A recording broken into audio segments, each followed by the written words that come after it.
Good day to you from Anagalactic on a Monday, the 20th day of July in 2026.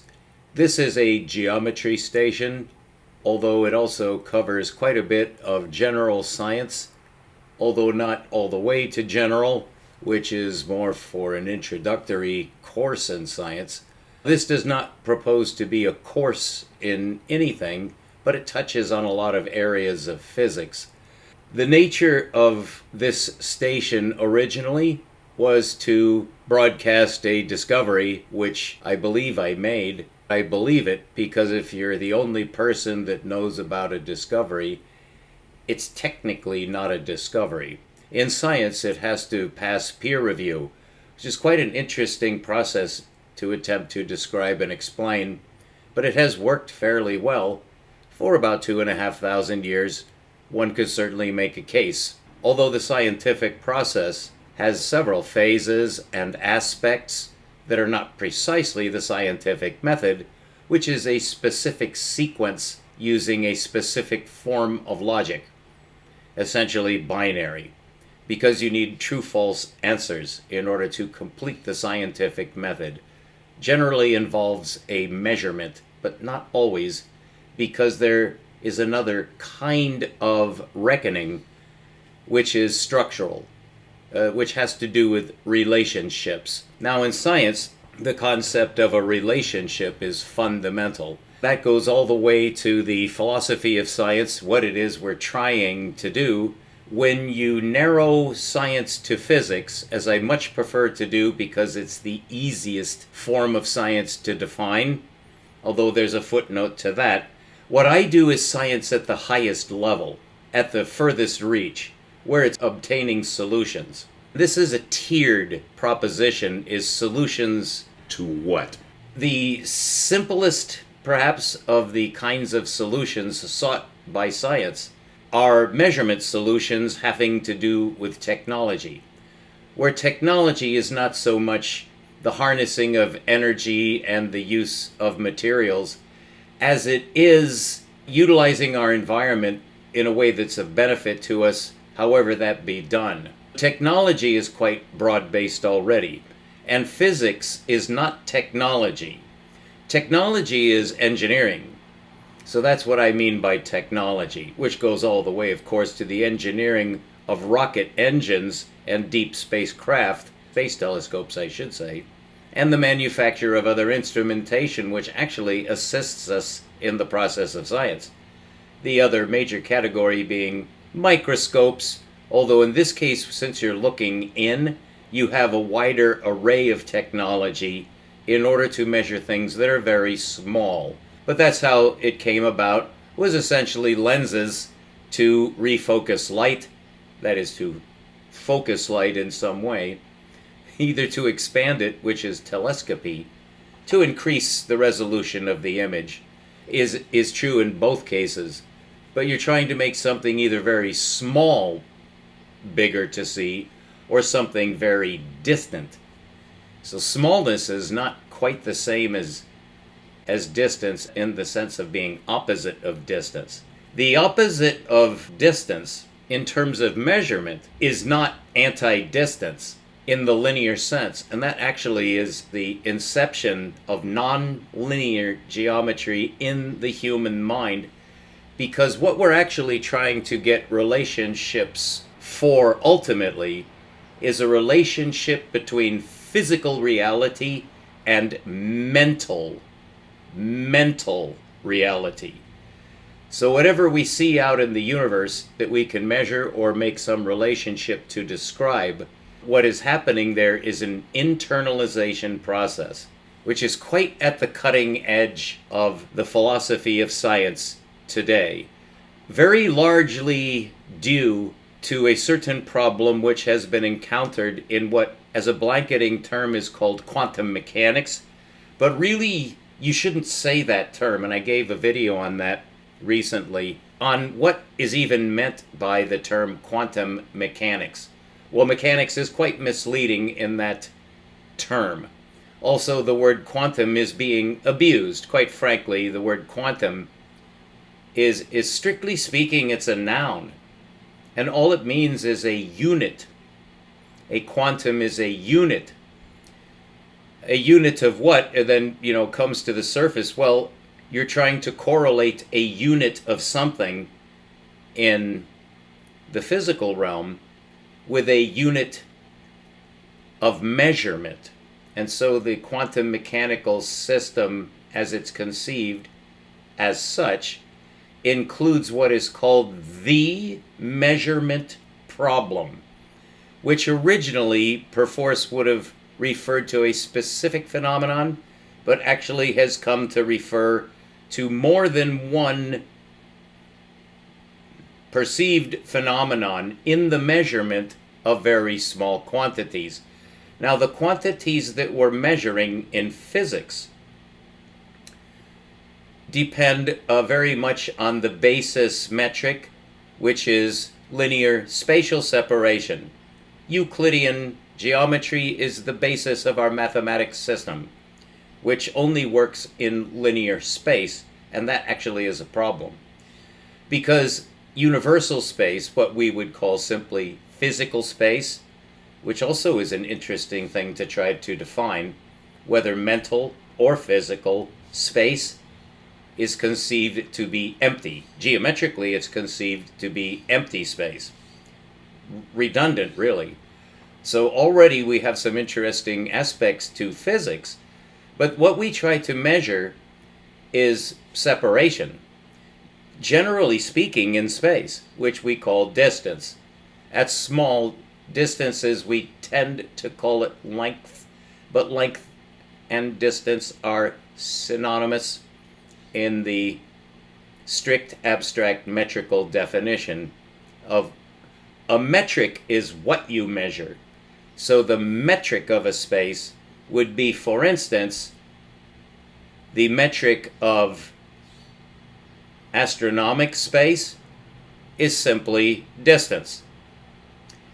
Of course, there's more to it than that, because distance goes out in a spherical direction from our perspective on Earth. Essentially a frame of reference, although that's somewhat extending the one of the uses of the term frame of reference. It's interesting how these kinds of definitions work. When you say frame of reference, you really should already know what you're talking about, the context, because a frame of reference has a frame of reference, which is a regression. So which we encounter quite frequently, but usually what we're measuring is spatial. But when we're attempting to measure motion, which we always are at the quantum level, because everything is in wave form, which is motion. It's pure motion. That's all it is motion. It's the motion of something that constitutes energy. And so energy is defined as motion. It can be. It has been. But when you're defining motion, that's time. Time has nothing to do with space. It has to do with motion. But then, I just said something rather peculiar in modern context, that time has nothing to do with space. That can actually be proved, which is why it was such a shock when a man named Albert Einstein decided that time actually does have something to do with space, and contrary to any form of logic that had been known up until Albert's mind appeared, Albert proved that time does have something to do with space. And we need to explore that, and I have, and it's very rarely explored correctly, which is a pretentious thing to say. Because you would think that your scientists who have been dealing with space-time for well over a century would be able to define it in such a way that it just makes patent, obvious sense. They never define it that way. They never define space-time correctly. So let's start there, but before we do, I would like you to know that this is intended to be a very special broadcast, to which I've already devoted over 10 minutes, but I have been broadcasting for 4 years. I've made over 1,600 videos, of which 500 are kept public, because over 1,000 of them I have classed as not meeting the current standard. When I began producing these videos 4 years ago, I was not very good. I had never done YouTube presentations at all. In fact, I don't believe I had ever I had never made videos for publication. So it took, I would say, a good part of 4 years to get proficient enough that now I feel that I am able to give good videos on scientific topics. But essentially, the only topic that I intended to cover was geometry. And very simple geometry, actually. And it was a very simple discovery that I made. Although I consider it to be deep and profound, and it has proved to be just that, because it has such amazing applications. So the geometry that I discovered is non-Euclidean, and it's non-linear, although it has to have linearity embedded in it. That was one of the first theorems that I was able to prove, that the space of non-linear space, essentially non-Euclidean, it's the world's first non-Euclidean geometry. And you should accept that because I'm an expert on that subject. But non-Euclidean has two meanings. And it's very well known that non-Euclidean geometry was discovered in the 19th century by Bolyai and Lobachevsky, and Gauss claimed that he had also figured it out too, although he could never prove that and never attempted to do so. Very few people doubt the word of Friedrich Gauss, but he was in contact with Bolyai through his father, and the Bolyais were in Transylvania. But the point being, I love to give the background, but I'm going a little too far here. The term non-Euclidean, actually the qualifier non-Euclidean for the geometric space that it's fair to say they discovered it, but it's not non-Euclidean. It's absolutely Euclidean. But the reason why it's said that it's non-Euclidean is that there is a certain called a postulate, but that's actually a variable use word. But the fifth postulate of Euclid, as it's most often called, is the parallel postulate, which drove men out of their minds for well over 1,500 years.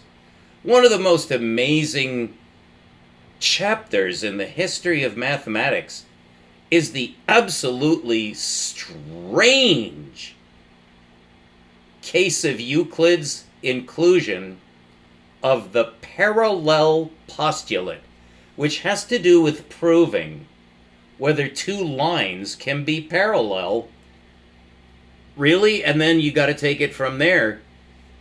And finally, what happened is I believe it's usually attributed to Lobachevsky. He may have been some months ahead of Bolyai, because a lot depends on when you publish. But when you publish could be far removed from when you actually made the discovery, as was the case in Sir Newton. Well, you don't say Sir Newton, you say Sir Isaac. You always use the first name when you use the British Sir. But Isaac Newton discovered the calculus, one of the primary definitions of the calculus, which is complete, except he emphasized one part of a necessary dualism, whereas it's fair to say that Leibniz discovered the same calculus almost simultaneously, although again that goes to not so much who got it first, but who published first. And there's still more to be said, because you can be published and not be read. And I'm going to get off that topic now in order to get to the topic that I want to get to, which is that I am now prepared to write my paper. And so I want to give you two promises. One is that as I write this paper to describe my geometry, it will be available to you throughout the whole process. And I will have two public open source publication sites, which I will be describing and showing you and giving you the opportunity to actually download the paper if you want. There will also be a capacity for you to give a review in situ, that is, in place. That the document will be posted in such a way at one of the sites where you'll be able to leave comments on the paper, as if you were writing notes, underlining sentences, highlighting certain sections, and posting post-it notes, essentially. But it will become part of the document, which I will be monitoring, but your comments will be most welcome and may actually become part of the document, although I'm not sure how that would work. But it will then become part of a live stream series where I will have public access to actually talk with me in live chat, which has always been my goal. For 2 years it has been my goal. I can't afford a broadband connection, and so you can't do live streaming with a Wi-Fi connection. It is said that it can be done, and I tried, and it kind of can be done. The quality is far, far too poor. At best, it's still too poor. So no, it doesn't work. No, it doesn't work. You need a broadband connection, a very high-speed connection. Fiber optic cable would be perfect. What I need is about a $100 a month connection. And I don't have that kind of money. I'm the poorest YouTube presenter probably of all time. It's even too much money on my budget to support a $10 a month Wi-Fi connection, which is exactly what I've been using for well over a year now. Is just a $10 a month Wi-Fi connection, the cheapest possible connection. And worst, it's the slowest. But it's worked. So I will be going to live stream, but that's just simply my intention. And the reason for doing that now is far in advance of my original purpose, which was simply to solicit interactive comments, which, although I don't intend to have the technology right away with voice where I could actually hear you and, our common audience could hear each of us talking and others could join in. That's, of course, easy to do if you have the money. You have to have money to do that. And I don't. I don't have enough money to live month to month. It's somewhat miraculous that has been true for well over a year. And I've received some amazing, I'll just say, windfalls, miracles, blessings, coincidences, whatever you want to call it, really good luck. The good Lord is looking over me. That's definitely true, but however you phrase it, I live on a shoestring, and the shoestring is broken. It's busted. It's not enough to support my work and my life. However, the two methods of posting a document so that you can get it in PDF form, this will include LaTeX as needed for the formulae, the equations, will be typeset. I'm an absolutely expert pro typesetter. So I will have my formal document, which can't be submitted anywhere. It's non-submittable. And the reason is, even though there are a couple of open source, as they're properly called, such as, you may have heard of some of the open source publication houses for non-professionals. That is, those that aren't connected. They're not connected with the industry. Well, there was a man in Russia who won $1 million called the Clay Prize, the Millennium Prize. He solved the Poincaré conjecture, and he was awarded $1 million. You know where he published? It wasn't in astronomy and astrophysics. It wasn't in some mathematical industry rag where you have to be a member to publish. Well, he wasn't a member of any of that, although he was well known in mathematics in Russia. So he published the solution. He was awarded $1 million prize. He published in Archiv, which is ARXIV. So I assumed a year ago, when I was gearing up to publish, that I would be publishing in Archiv. And there's another one as well. And there's more than just two, but there are two that are very well known. And it was Grigory Perelman the Russian Jew physicist mathematician, really a mathematician, who published in Archive. But that does require a certain form of accreditization all in itself, which I don't have, which is that you have to have an associated.edu email address. In other words, you have to be affiliated with a university. And he was. So he published in Archive, and that was the publication that got him $1 million. And the amazing outcome of that is he turned it down. He refused it. And now he lives alone in Leningrad.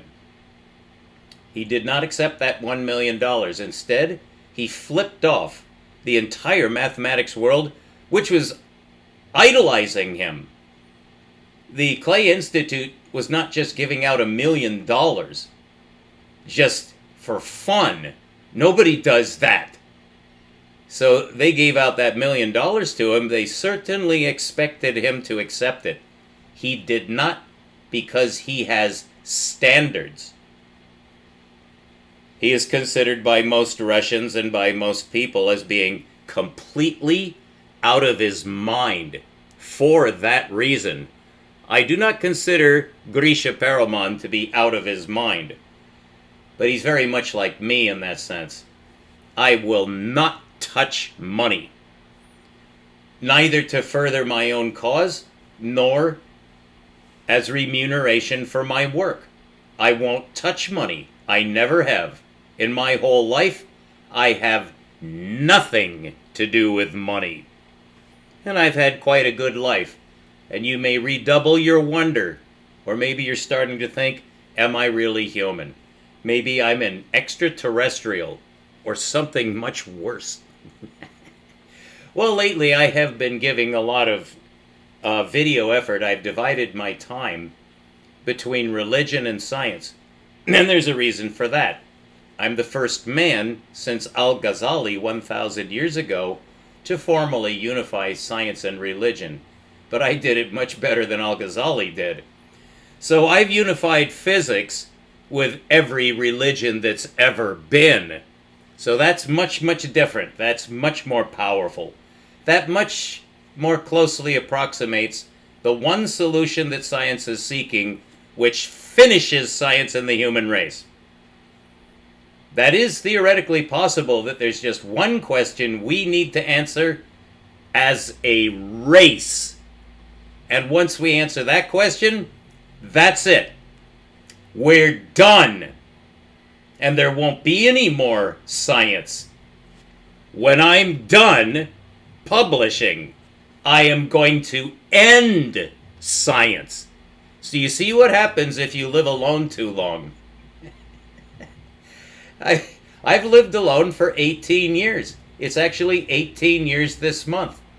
It was in July of 2008 that the most beautiful woman in the world, the Princess of Ukraine, who had been married to me for over 8 years, died of an incurable form of cancer at the age of 28. So the man you're listening to right now is 18 years in advance of that shock. And it was way more than just a shock, because it took her 2 years to die. From the day that she found out that she had a death sentence until the day she died was very close to 2 years, more than 3/4 of which was quality time with me. And I met her in Ukraine. I was an overseas diplomat. I'm sorry to say that I was representing the United States, and I'm absolutely ashamed of that now, but that's what I was doing, 'cause I was young. I am not young now. So there is a directed aim, not only in my work on YouTube, but I now as of this week, I've made the final decision to make a full commitment to giving you the entire process of producing a scientific paper for publication. Something that's never been done in the history of science. Is what does it take from inception to publication to publish a great science discovery. A great science discovery. There is no question now. I don't need peer review now. 4 years ago I did, and strictly speaking, I still do. But I am no longer strictly speaking. I'm well beyond that. I do not need peer review to know that I'm right, because of the enormous range of applications of my new geometry. It goes all the way. It covers the entire range of what is called hard science, which is mathematics-based. And there's a relationship between mathematics and geometry that has never, ever been taught correctly. And it defines our numbers. It defines our operators. It defines all of our number systems, which is well over 8 number systems now. I can unify all of that, including the world's first correct definition of the operators, and finally, a correct definition of the calculus, and a correct definition of the complex number system, and the binary number system, none of which has ever been done. But the crowning achievement, which I only realized within the first year of publishing on YouTube, I found out that I am now capable of rationalizing infinity. And if you're clever, you might ask the question in your mind, what infinity? Which infinity? There's lots of infinities. All of them. I've rationalized every form of infinity, and there is no longer any such thing as a paradox having to do with time, including the twins paradox and any other paradox you can name. And in fact, I've solved an entire set of paradoxes that begins at Zeno's paradox, which has never been solved, but it's always, to every generation, expressed that there's a paradox that Zeno came up with that he expressed in 4 different ways, all of which has to do with how you metricize a measurement. And I am now the world's first and foremost expert on number theory. And I have some very great teachers that contributed to my breakthrough insights, which are dozens of major discoveries. Major discoveries. Because of the work of Ruđer Bošković, whose work I discovered within the first year of being on YouTube, I do intense research every single day. And I have for 18 years, without skipping a day. But I've only been making videos for less than 25% of that time. All right, so what am I intending to begin now, which I'm explaining to you? That is, I'm letting you know what's ahead. I am starting a series right now, beginning with this little box over here, which I'm going to be expanding and showing you. This is simply a whiteboard or a blackboard, however, but that is a LibreOffice document, part of the OpenOffice document system, where LibreOffice is the latest fork and incarnation of the greatest desktop editor system available to the public for free. You certainly used to use Word, Microsoft Word. No, LibreOffice is the right system to use. So that's what I'll be using for my publication, is LibreOffice. And you'll be able to access this document as it's being produced at every stage, which I will be documenting over the next few months, assuming that it takes that long. I predict, as I have done 2 years in succession thus far, really at this time of year each time, it was about July that I predicted that by Christmas, this paper will be published. The first year I did that, it was so naive, it's just laughable. The second year I had done a lot more research and I was much more prepared, still couldn't do it. This time I will, assuming I do, but that's my promise. But this time, I'm going to document every single step. So you'll be able to follow in video format, or your children or your children's children, or your descendants who will be metamorphosed on some other planet into some new species, my work will be studied for thousands of years. That's my promise. Because I know everything now. I've solved all the major problems in physics. If you're interested in astronomy, which is the only true, real, manly form of physics, is astronomy. You know that one of the major problems is dark matter. Because what dark matter essentially is saying is that galaxies do not hold themselves together with gravity. And so gravity is a completely misunderstood concept. It is very well understood at solar system scale. It is not at all understood at galactic scale. And to compensate for that retardedness in the minds of scientists, they're too stupid to understand the universe, which makes sense. We just discovered it literally yesterday. So now all of a sudden we know every fucking thing about the universe based on gravity. No, we don't. And dark matter is one of the results. Just a complete failure. Well, I know what dark matter is. The term was coined by my teacher, Fritz Zwicky, who's probably the greatest astrophysicist who has ever lived. I have had the greatest teachers who have ever lived as my personal teachers, including Al-Ghazali, the greatest scholar of all time. But I know everything that Euclid knew. I know everything that Einstein knew. And although this is the most difficult thing to say, it seems as though I know everything that Paul-Édouard Maurice Dirac knew. He discovered hypercomplexity. He invented it. Einstein discovered, he invented hypercalculus, which means that they're painting themselves into a tinier and tinier corner that they'll never get out of. And the first thing that needs to be overhauled, completely redefined, is space-time.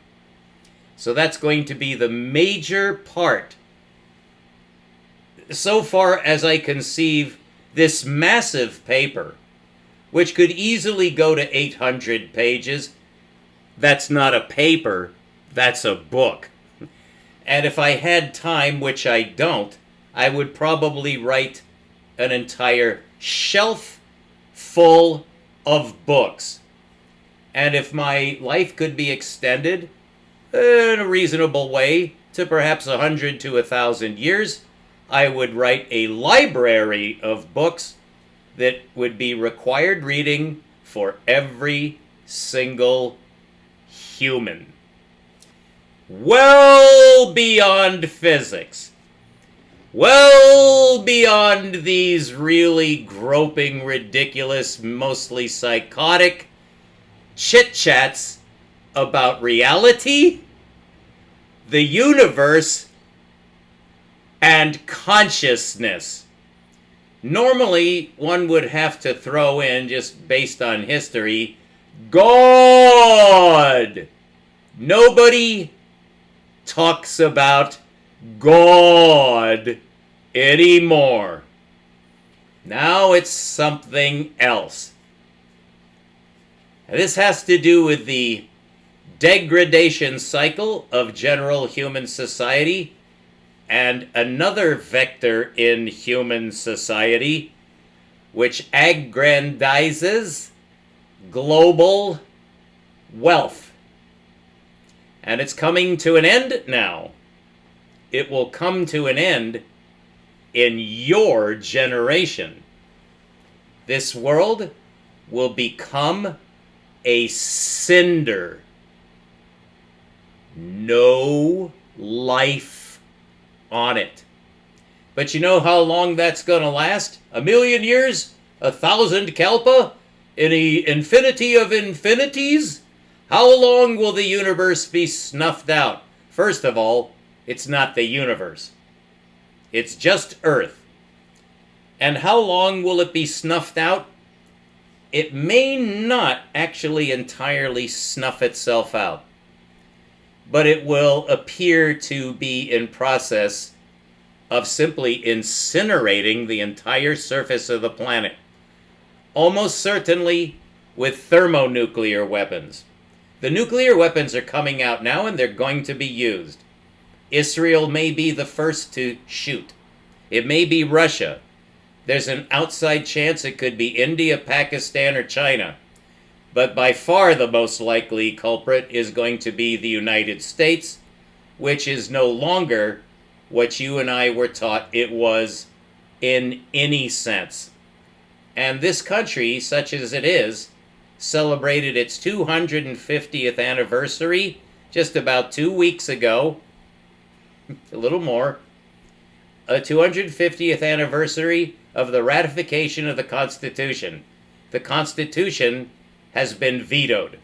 There is no more Constitution. Everything is run right from the top, and your vote hasn't mattered for decades. No decision in the United States depends on the free citizens. Because you're not citizens, and you're not free. You're nothing but N-word people. And that's every so-called citizen of this wretched land is a slave to an overseas power, which is attacking Iran, which is the definition of global psychosis. But now there's a second front which has been boiling for over 70 years.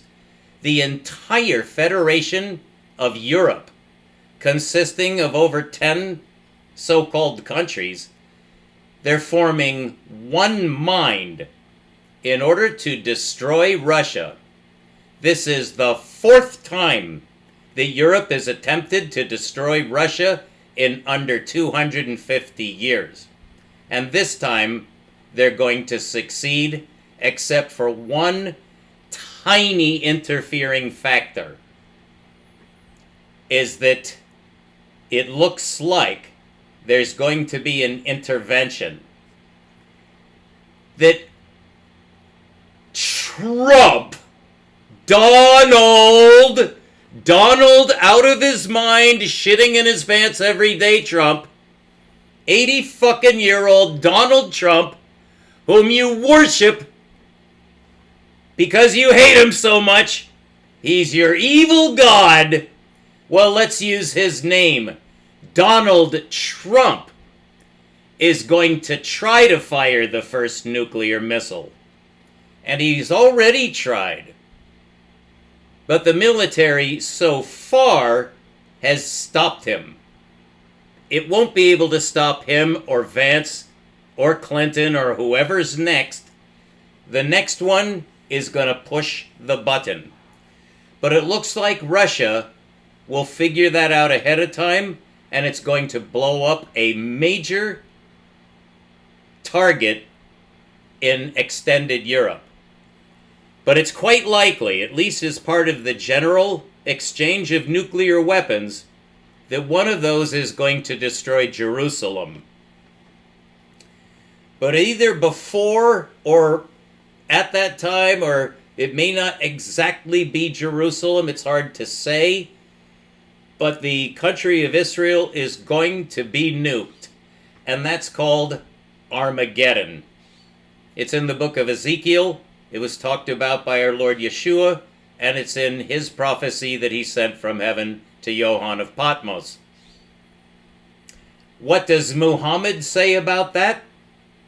That's the subject of my current series on religion, and I'm not quite done with that outline that I'm going through, so that you'll finally, for the first time in your life or anybody's, you'll actually understand what is religion. What is Christianity? What is Judaism? What is Islam? What is Sunni Islam? What is Shia Islam? You have to know these things absolutely. You know none of it. What's the Bible? Why are there 66 books in the Bible? Why is it between 60 and 70 books and nobody is sure how many books are even in the Bible? Whose Bible is it? Where does it come from? Who says it's authoritative? Do you know any of the answers to that? No, you don't. Whether you've studied it all your life or not, you don't know those answers. You have to now. So that's the series that I'm in, which has nothing whatsoever to do with physics. Except that it does, because I discovered what unifies religion and science, well beyond Al-Ghazali. There aren't any Christian scholars. There are only Islam scholars that are worth their name. You don't know anything about that culture because nobody in the West knows anything about that culture because you're not allowed to. You could. I do. I know everything about that culture worth knowing. And I've only been studying Islam and the Quran and Muhammad and Sunni and Shia and the Twelvers and the Hadith, the Sunnah, and their legal system and everything that is known in Islam since the beginning of time. They're Sufi scholars, including the most famous poet in eternity and the greatest scholars who have ever lived. I'm a master of all their works. And I'm almost done reading the Quran. But I only began reading it a year ago. Well, it looks like I'm a genius. I'm a polymath. I'm a tremendous polymath, going well beyond the definition of polymath. It's someone who knows everything. Someone so gifted that he becomes eventually unstable. I thank goodness I haven't reached that stage of instability yet. Because I drink a crate load of beer, which is killing me. So I'm a severely disturbed man. I'm just about to shove some of this shit under my lips. Well, there's a good reason for that, so I should explain to you. I'm not completely out of my mind. I have to use this because I can't smoke. Although I do smoke every day, I just can't smoke tobacco. The other stuff won't hurt you because it can't even kill a laboratory rat. That's called, well, really the family of cannabinoids. Will not kill. And if you want to be immortal, I'm not saying you will become immortal, but if you want to be temporarily immortal, just get high on pot. You can't die while you're high on pot. That's been proved.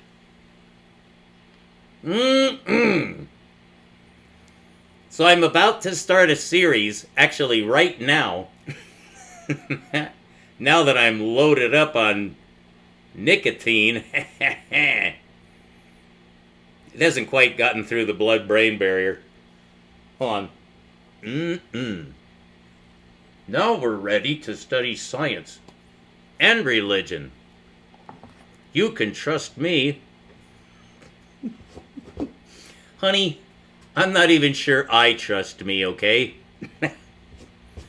But I have a commission, I swear to God on that. Whether you agree or care. When you have a commission, you're completely cut off from human society, except, by the normal invisible strands. I'm a very outgoing, vivacious, convivial, fun-loving, jolly man. Children instinctively love me. Dogs like me, even though I don't know why, because I don't like them. But I don't show it, so I guess they're fooled. I look nice, dogs wag their tails, animals just come toward me, they like me. Children love me. Women, I was married twice, both of them have no complaints about moi, okay? So I'm a regular man. Hey, if I'm goofy or psycho or anything, look at yourself. I'm way better off than you. You take that to the bank. That's why I broadcast. Some men are born to be guides. Well, Americans hate guides. because guides always rip them off. I told you, I don't touch money. So, however, because I'm so desperately poor and I actually must have a broadband connection by Christmas, I am going to be looking around as some way to charge money. But for now, if you want to interview me, you'll be the first. You'll become world famous if you interview me. That goes for Kurt Jai Mungle, whom I'm very, very disappointed in Kurt for absolutely personal reasons. Really, you could say this doesn't affect Kurt at all. Well, it wouldn't in any case, as Kurt's doing fine. Oh, he's raking in money. Now, of course, you'll never say that. That is so impolite. Boy, I'm becoming richer than Croesus. I hope that makes you tell your friends to watch me, because I'll make even more money. Now, here's the truth of the universe. Really? Yeah, you're not partisan or biased. There is no way you could be just kidding yourself. You make a lot of money, don't you, Neil deGrasse Tyson? A lot of money, don't you, Brian Greene? You make a lot of money, don't you, Lex Friedman? Well, you could even take it a little further. You make a lot of money, don't you, Sir Roger? Sir Roger Penrose, one of my teachers. You got to be careful when you're throwing the mud balls at the scientists, which I have certainly done. One of them's going to land on your own face. That's 45 minutes. We'll be right back to begin my series. I envision this to be the most important series that I've undertaken, which has been, you could say, on the order of a half a dozen series, having to do with geometry, mathematics, physics, astronomy, quantum mechanics, the atom, Boschkovich, the Einstein field equation, the Einstein energy equation, the various forms of the relativistic version of the quantum mechanics wave equation. I have a lot of series about a lot of topics, not all of them science in the traditional, well, not even traditional sense, in the strict Western sense of science, because religion is either part of science or science is part of religion. I'm the first man to have proved that they're exactly the same thing. And that requires the new logic system discovered in the 20th century, which Paul Dirac mathematized with Ket notation, and which I proved is a new logic system. It's non-Euclidean logic. It's called superposition. Superpositional logic. It's not superpositional state logic. That is the cyber application for quantum computing. It's based on superpositional state logic, which is a quantum mechanical semi-paradoxical system which has so far shown every sign of working out for an actual, slightly different than electronic form of computing. So far, 0 applications. That's going to change, but not in our lifetimes. They're not going to get anywhere. And Scott Aronson and his teacher, Dr. Vazirani, who is my direct teacher in quantum computing, which I almost... See, I'm a programmer, very attracted to quantum computing. Way beyond that now. Way beyond that now. I've discovered the force balance system of the universe at all scales based on Ruger Boschkovich's two-force spheric balance system, and he didn't know that that's what he discovered. Just as John Horton Conway, may his soul rest in peace, another one of my personal teachers, he didn't realize what he discovered in the surreal number tree. And that's 50 minutes. Stay tuned. We'll be back. It's about sunset here on this 20th day of July 2026 as I begin my Swan Song series. The full documentation of the publication of the most important scientific document of all time. Thank you. We'll be right back.